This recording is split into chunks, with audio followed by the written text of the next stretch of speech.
Este gráfico representa la devaluación del dólar en los últimos 100 años, donde un dólar nos permitía comprar, por ejemplo, 10 cervezas o 20 Coca-Colas. Un dólar de 1913 ha pasado a tener un valor de 3 céntimos actuales. Visto esto, a pocos os quedarán ganas de tener el dinero parado en un banco. Y este es justo el primero de los 3 errores que Warren Buffett asegura que los inversores cometen y que verás en este vídeo.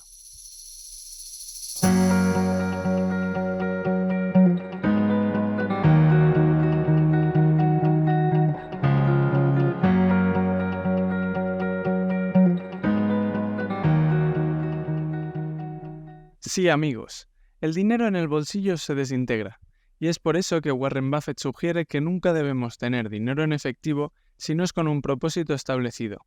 Y no lo digo yo, escuchémosle decirlo a él mismo. We obviously are looking every day for ways to deploy cash, and we would never have cash around just to have cash. I mean, we would never think that we should have a cash position of X%. And frankly, I think these asset allocation things that tacticians in Wall Street put out, about 60% stocks and 30%, we think that's total nonsense. So we want to have all our money working in decent businesses, but sometimes we can't find them, or sometimes cash comes in unexpectedly, or sometimes we sell something, and we have more cash around than we would like. And more cash around than we would like means that we have 10 or 15 cents around, because we want money employed, but we'll never employ it, just employ it. And in recent years, we've tended to be cash heavy, but not because we wanted cash per se. In the mid-70s, we were scraping around for every dime we could find to buy things. We don't like lots of leverage, and we never will. We'll never borrow lots of money at Berkshire. It's just not our style. But you will find us quite unhappy over time if cash just keeps building up. And I think one way or another we'll find ways to use it. Charlie? I can't add anything to that. Es decir, si no es con un objetivo concreto a corto plazo, teniendo el dinero en efectivo solo conseguirás que éste pierda valor con el tiempo. Veamos este segundo gráfico del libro Stocks for the Long Run, donde nos muestra la evolución del dólar comparado con otros activos como el oro y las acciones en los últimos 200 años. Igual que en el anterior, un dólar ya vale menos de 5 céntimos. Pero si en vez de guardar este dólar lo hubiéramos invertido en acciones con el retorno medio de la bolsa estadounidense, actualmente tendríamos más de $700.000. Visto que hay que comprar acciones, muchos creen que comprar empresas que crezcan o que lo haga su precio de cotización es lo que les hará ricos, y ahí cometen un error que puede ser catastrófico. Que una empresa crezca es bueno, no me malinterpretéis, pero no es lo más importante. El crecimiento solo nos dará ganar dinero si va acompañado de un precio de la acción atractivo. Comprar algo, por bueno que sea a cualquier precio, es algo que no debemos hacer, y es por eso que Warren afirma que no hay diferencias entre la inversión de crecimiento o valor, que todo va ligado. Para determinar si comprar una acción o no, debemos saber si ésta está barata en relación a los beneficios que obtendrá. Si estos beneficios crecerán en los próximos años, esto hará que su valor real sea más alto. Fin de la historia. Pongamos un ejemplo. Tenemos 3 empresas. Las 3 generan un beneficio por acción de 10 céntimos. La primera, la más prometedora, espera hacer crecer los beneficios al 20%. La segunda al 10% y la tercera no parece que vaya a crecer. Viendo esto, algunos pensarán que la mejor es la primera, pero el precio a pagar es la clave. Las acciones de la primera empresa cuestan 20 euros.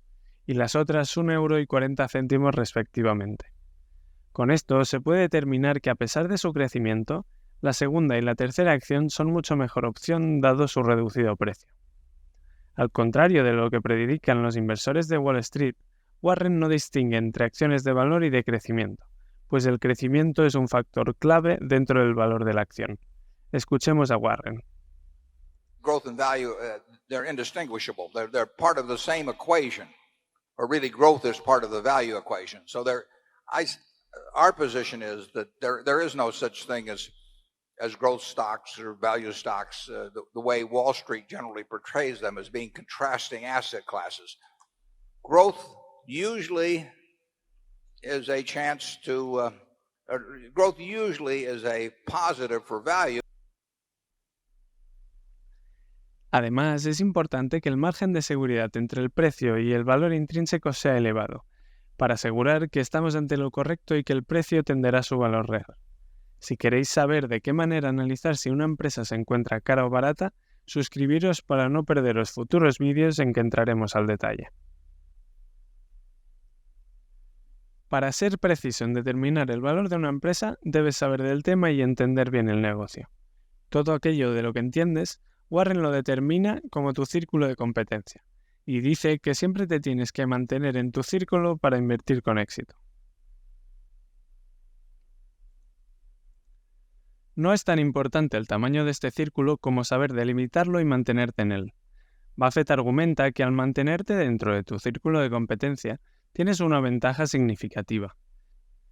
Esto se debe a que puedes evaluar de una manera más precisa el valor real de una empresa y sus perspectivas futuras. Si te aventuras fuera de tu área, es más probable que tomes decisiones de inversión basadas en conjeturas o información incompleta, lo que aumenta el riesgo de pérdidas. A medida que adquieras más conocimiento y experiencia, podrás expandir gradualmente tu círculo de competencia, pero siempre con precaución y un entendimiento profundo de los nuevos sectores en los que deseas invertir. Os dejo a continuación a Warren.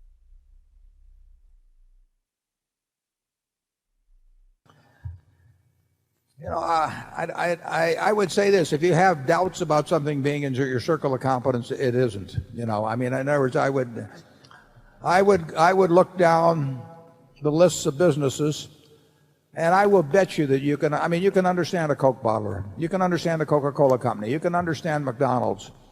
You can understand, you can understand in a general way General Motors. You may not be able to value it, but there are all kinds of business. You can certainly understand Walmart. That doesn't mean whether you decide whether what the price should be, but you understand Walmart.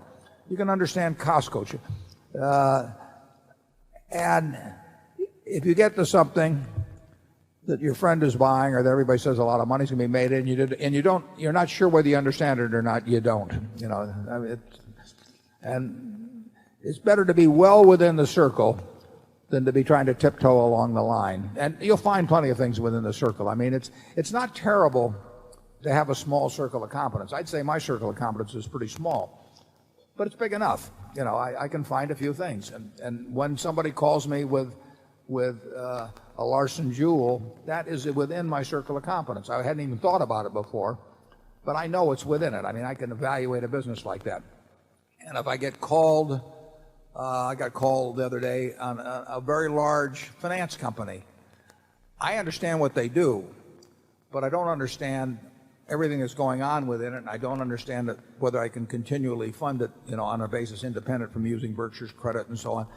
So even though I could understand every individual transaction they did, I don't regard the whole enterprise or the operation of it necessarily as being within my circle of competence. Charlie? Yeah, I think that if you have competence, you almost automatically have a feeling of where the edge of the competence is. Because after all, it wouldn't be much of a competence if you didn't know its boundary. And so I think you've asked a question that almost answers itself. And my guess is you do know what you're perfectly competent to do in all kinds of areas. And you do have all kinds of other areas where you know you'd be over your depth. I mean, you're not trying to play chess against Bobby Fischer or do stunts on the high trapeze if you've had no training for it. My guess is you know pretty well where the boundaries of your competence lies, and I think you also probably know pretty well where you want to stretch the boundary. And you've got to stretch the boundary by working at it, including practice. One of the drawbacks to Berkshire, of course, is that Charlie and I our circles largely overlap, so you don't get two big complete circles. Evitando estos 3 comunes errores, estarás mucho más cerca de lograr invertir con éxito al puro estilo Warren Buffett. ¿Qué opinas? ¿Consideras que los estás teniendo en cuenta en tus inversiones? No olvides suscribirte y dejar tus comentarios. Hasta la próxima.